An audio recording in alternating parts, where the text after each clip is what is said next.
With us now here in Washington is Oleksandra Ustinova. She is a member of the Ukrainian parliament. Congresswoman, good morning to you. It's good to see you. I wish it was under better circumstances. To watch what's happening in your country is unthinkable.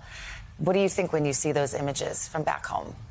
Well, I start crying almost all the time. So as I start every morning with texting my friends, my family, if they're okay, because they're under heavy shell fires. They're being bombed every day, heavily bombed. And frankly speaking, I was watching, I think the whole Ukraine was watching Biden's speech last night, President Biden's speech. The middle of the night, but Ukraine was watching, Ukraine was listening.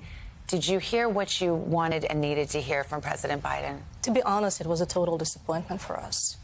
I can explain why. Today, the whole world is watching Ukrainians being executed.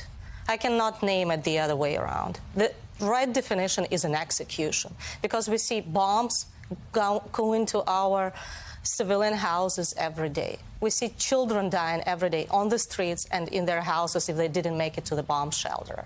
We see bombs coming to the orphanages, to the schools. And we had been promised a protection by the international community. We gave up our nuclear weapons. And today, when I see President Biden saying that we are going to protect every inch of the NATO territory. Excuse me, we've been promised the same thing when we gave up our nuclear weapons. And now we've been given $1 billion in support. We have totally destroyed, the Russians had totally destroyed all of the airports in Ukraine, the majority of the roads.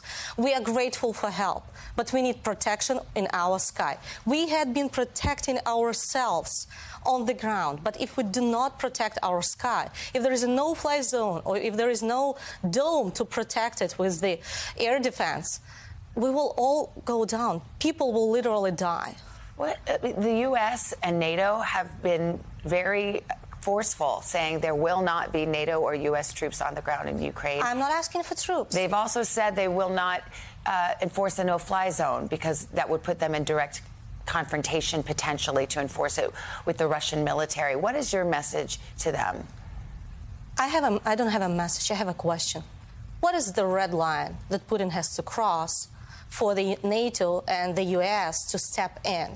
We're not asking for boots on the ground. We're asking for the Iron Dome or for the no-fly zone. We need the protection of the sky so that the bombs and the missiles do not hit our children's gardens.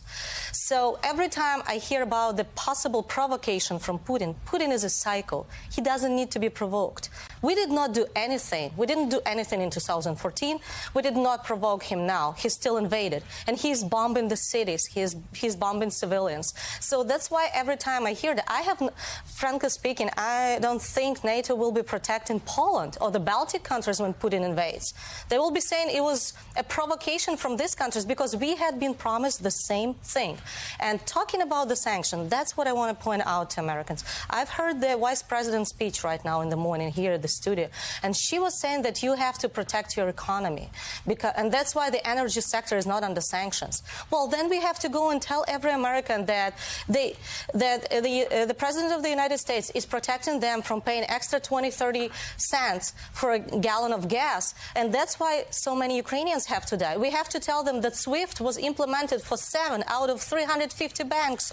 Do you think, as the Vice President and the President have indicated, that the sanctions are working and can work to deter Putin? Or do you think he will essentially shrug them off no matter how much pain is inflicted on his economy and his regime? Sanctions is a long-term tool that will bring the economy down.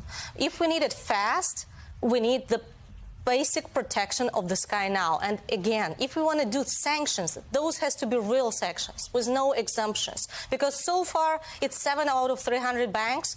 This is not sanctioning. If we're talking about the energy sector, this is what's feeding Putin.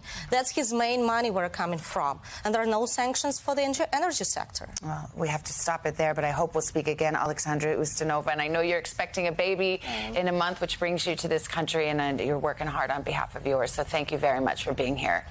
Appreciate it. How would I send it to you? Very powerful conversation. Savannah, thank you.